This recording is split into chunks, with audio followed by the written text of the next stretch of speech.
भैया क्या लेखपाल दारू पिया था, भांग खाया था, किसके नशे में आकर के बेटा तुमने कर दिया? चल रहा है तो होगा ही, राम राज चल रहा है इनकी। और इसके अलावा जो है मानहानि का भी ये दावेदार है। इस राम राज्य में किस प्रकार भ्रष्टाचार कायम है और चरम पर है कि मैं आपको बताने जा रहा हूं। कुछ इस तरह से हमारे साथ एक वरिष्ठ अधिवक्ता हैं और किस प्रकार सरकार के जो नुमाइंदे जो कर्मचारी हैं कैसे इनको मृतक दिखा दिए हैं। भैया ये हमारे जनपद के गाजीपुर जनपद में हम हैं इस समय। यह सरजू पांडे पार्क है और एक गाजीपुर जनपद में एक प्रैक्टिस करते हैं, अधिवक्ता हैं। लेकिन दुर्भाग्य की बात है कि यहाँ का जो लेखपाल, इनके क्षेत्र का लेखपाल जो है, इनको क्या दिखा दिया है, मृतक दिखा करके इनके जगह पर किसी और का वरासत कर दिया ना। जी जी जी। क्या नाम आपका पड़ेगा? धनंजय चौबे। धनंजय चौबे जी। चौबे जी आपका घर कहाँ पर है? चौबेपुर चकालम, मोहम्मदाबाद। चौबेपुर चकालम। जी जी। कैसे क्या कब से मामला है ये? आपको कब ये जानकारी हुआ कि हमें मृतक दिखा करके? ये मामला हमको 21/6/22 से जानकारी हुआ। 21/6/22 को जानकारी हुआ कि तब आपको मृतक दर्ज करते हैं। जी जी। और हम 21/22 के बाद जो है कि लेखपाल से संपर्क किए। संपर्क करने के बाद लेखपाल को खतौनी दे दिए। खतौनी देने के बाद लेखपाल ने कहा कि हम 1 हफ्ते के अंदर हम इसको दुरुस्त करा देंगे। लेकिन आज तक कोई कार्रवाई इस पर नहीं किया गया। जबकि हम तहसीलदार को भी दरख्वास्त दिए हैं 28/9/22 में। तहसीलदार साहब मोहम्मदाबाद को दरख्वास्त दी 28/9/22 में और उप जिला मजिस्ट्रेट मोहम्मदाबाद के यहाँ भी दरख्वास्त दी है 28/9/22 में। आश्वासन दिया गया कि नहीं हो जाएगा, 1 हफ्ते में दुरुस्त हो जाएगा, लेकिन अब तक कोई कार्रवाई इस पर नहीं किया गया। अच्छा, आश्वासन दिया गया कि इस पर कार्रवाई हो जाएगा। इसने आपको मृतक किसने दिखाया, कुछ बताएंगे? मृतक निशांत पाठक लेखपाल हैं। अच्छा, निशांत पाठक लेखपाल हैं। और लिखा है कुछ? और कानून को जो है नरेंद्र श्रीवास्तव हैं। दिखाइए हमें। देखिए हैं इसमें जो है खतौनी दिखाइए हमें। खतौनी जहाँ पर नाम चढ़ गया, वरासत हुआ है जो ना, उसको दिखाइए कहाँ पर नाम चढ़ा है, उसको हम देखें। देखिए ये नाम चढ़ा है। देखिए भैया ये है, यही यहाँ पर दिखा रहा है कि मृतक धनंजय दुबे पुत्र स्वर्गीय ऋषिदेव दुबे के स्थान पर रेणु दुबे पत्नी धनंजय दुबे। यानी रेणु दुबे कौन है? पता नहीं, हमको नहीं पता। आप पत्नी आपकी दिखा रहा है? हाँ दिखा रहा है, फर्जी दिखा रहा है। आपकी शादी हुआ है? शादी नहीं हुआ है। शादी नहीं हुआ? नहीं। भैया देखिए यही मैंने कहा ना कि ये राम राज्य है और इस राम राज्य में किस प्रकार भ्रष्टाचार कायम है। और भ्रष्टाचार एक छोटे स्तर से, तहसील से और ब्लॉक से स्टार्ट होते होते चरम पर चला जाता है। और ये हमारे वरिष्ठ अधिवक्ता बेचारे हैं और न्याय के लिए दर दर की ठोकरें खा रहे हैं। इससे पहले मैं आपको एक बता दूं, एक अनिल सिंह करके धरहरा का लड़का था, उसको भी लेखपाल ने और उसके पटीदारों ने मिल करके साजिश के तहत मृतक दिखा दिया। और उसने राष्ट्रपति से लेकर के लोकसभा, राज्यसभा, जितना भी चुनाव विधानसभा का होता है, सब चुनाव उसने लड़ा, लेकिन न्याय नहीं मिला। आज उसी तरीका से आज ये हमारे अधिवक्ता जो है धनंजय चौबे जी, आज इनको सबसे मजे की बात है कि इसमें जो दिखा रहा है इनके पत्नी धनंजय दुबे की पत्नी रेणु दुबे और आशुतोष दुबे पुत्र धनंजय दुबे। अब सोचिए इनकी शादी भी नहीं हुई है और इनके पत्नी का नाम साफ साफ देखिए जरा, मैं आपको दिखाऊंगा बराबर। तो इसमें जो है ना इनके पत्नी का नाम और इनके पुत्र को दिखा करके भ्रष्टाचार, यही महाराज जी की सरकार है भैया। और राम राज्य में ओम नमः शिवाय कोई भूमाफिया जो है सक्रिय होगा और इस तरह से आज इनके जमीन पर क्या हो गया, वरासत हो गया। कल के डेट में रजिस्ट्री भी हो सकती है। क्या एकदम हो सकते हैं, आराम से रजिस्ट्री हो सकती है। कोई रेणु दुबे करके देखिए यहाँ पर। चाचा आ जाइए आप, आइए जरा। क्या नाम आपका पड़ेगा?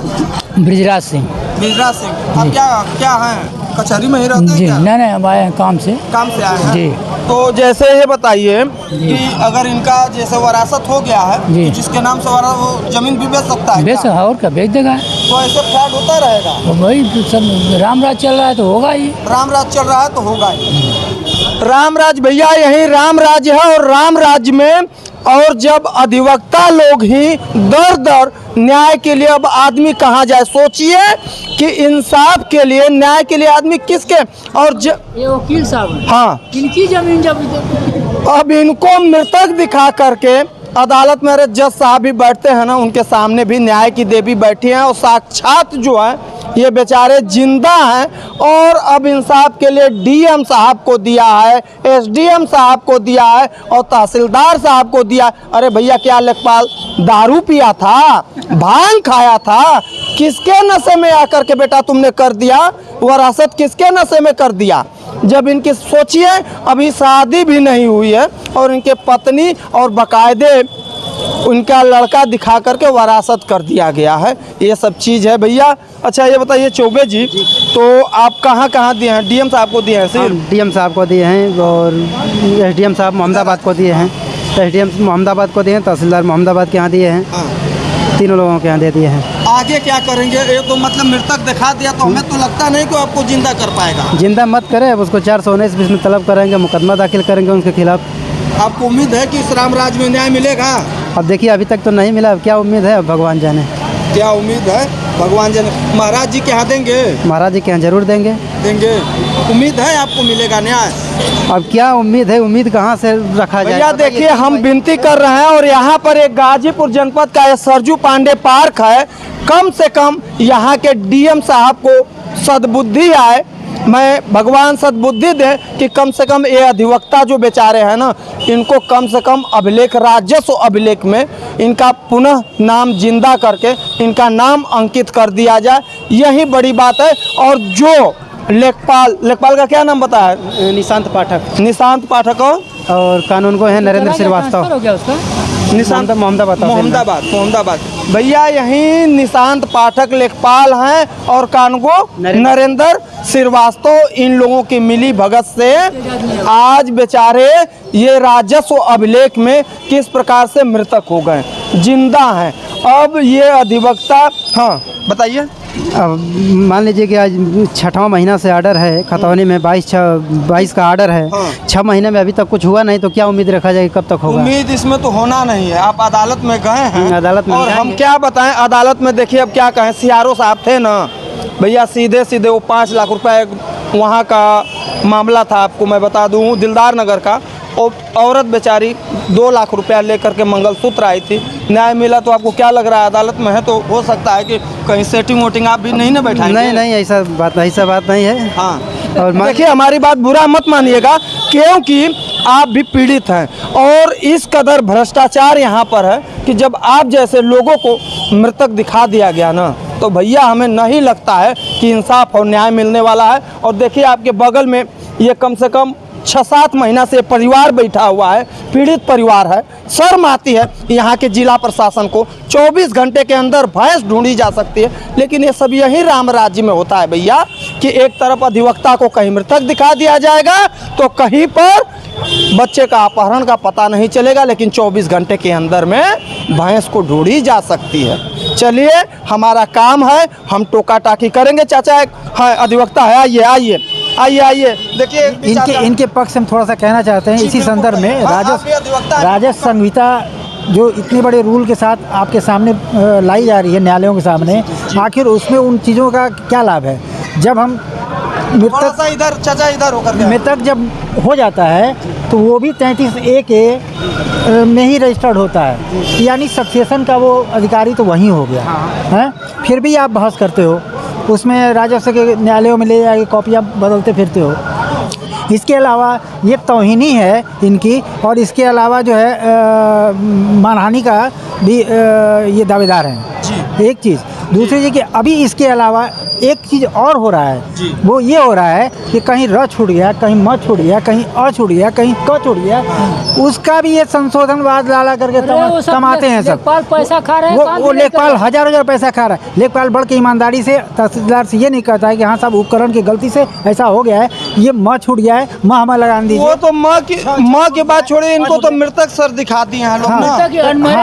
औरत दिखा दिया। वही ना कह रहे हैं, ये इनका तो सीधे मानहानि सरकार पर डाल अच्छा, देनी ये बताइए आप लोग, आपका संगठन कुछ करने वाला है उस लेखपाल और कानगो के चाहिए। ये खिलाफ? तो ऑर्गेनाइजेशन में देना चाहिए इनको यहाँ भी। हाँ, इसके अलावा राजस्व संहिता जहाँ भी चलाई जाती है वहाँ दीजिए। हाँ, तहसीलदार के यहाँ भी दीजिए, समझे। आप अपने एसोसिएशन के बार मेंबर को भी बताइए, जानकारी दीजिए, ठीक है। कि कोई इस तरह से उद्घोषित प्रोक्लेम रूल के अंदर आने वाला है अधिवक्ता, हैं, आपके सामने मृतक घोषित हो जाए तो आप क्या उसे प्रैक्टिस करा रहे हो, हैं? आप बोलिए कि रजिस्टर्ड रोल के हम हैं, सेक्शन 17 के अंतर्गत, एडवोकेट एक्ट जो है उसके अंतर्गत हम रोल्ड हैं, तो फिर हम मरे हुए घोषित किस लिए हुए हैं? ये कौन सा आवरण है आपका जिसके अंतर्गत हम लोग को छुपाया जा रहा है? सर एक बात, आप जो सरकार जो है महाराज जी की सरकार चल रही है, आप छुपा रहे हैं आप तो पूरे आप पूरे। क्या कहना चाह रहे हैं? कुछ बताइए आप हाँ, क्या सवाल है? महाराज जी की जो सरकार है इस तरह से जमीन के सरकार में बोलते हैं। अभी देखिए मुख्तार अंसारी की जो प्रॉपर्टी को ढूंढा जा सकता है, क्या ये 6 महीने से न्याय मांग रहे हैं, इनको न्याय नहीं मिल सकता? क्या कहें? क्यों नहीं मिले? न्याय तो मांगने की चीज़ है ही। न्याय कोई अब जैसा भी न्याय होगा वो तो मांगा ही जाता है। और ये किसी मतलब ऐसे अवस्था में ही हुआ होगा जहाँ इनकी उपस्थिति नहीं दिखलाई गई होगी। हाँ, इनके परिवार को नहीं लाया, कहीं और से ला करके मामले को ला करके किया गया होगा, क्योंकि फाइल ट्रांसफ़र की जाती है कहीं कहीं, तो वहीं से भी हो जाता है। दूसरे स्टेट में रहते हैं लोग, वहाँ से भी करा लेते हैं। अरे कराया गया वकील साहब, हो नहीं गया है। ये ये अनमरा ये राज कहाँ से आ गई? ये राज आते हैं ना, राज की बात नहीं है, ये कानून की बात है। केवल कानून ऑल ओवर इंडिया में लागू होता है इन सब चीज़ों का। आप तो केवल ये बताएं कि मैं यहाँ रहता था और मुझे घोषित किया गया, लेकिन आप तो जो रोड हैं वो तो पूरे स्टेट से घोषित है, प्रोक्लेम्ड है, वो आपके पूरे जो है जितना सिविल बार और इंडिया का बार है ना, इसमें इंडिया भर का। चलिए भैया, ये हमारे साथ वरिष्ठ अधिवक्ता लोग थे, आज एक अधिवक्ता के समर्थन में आए हैं और इन्होंने कहा है कि अपने बार के जो अध्यक्ष हैं उनके सामने भी बात रखा जाएगा और उन लेखपाल और कानगो के ऊपर मानहानि का केस भी किया जाएगा। अब देखना होगा आगे क्या होता है। ऐसे तो राम राज्य में होता रहेगा। आज तक के लिए कैमरा पर्सन राहुल पांडे के साथ गाजीपुर से राजन ओझा की रिपोर्ट। धन्यवाद।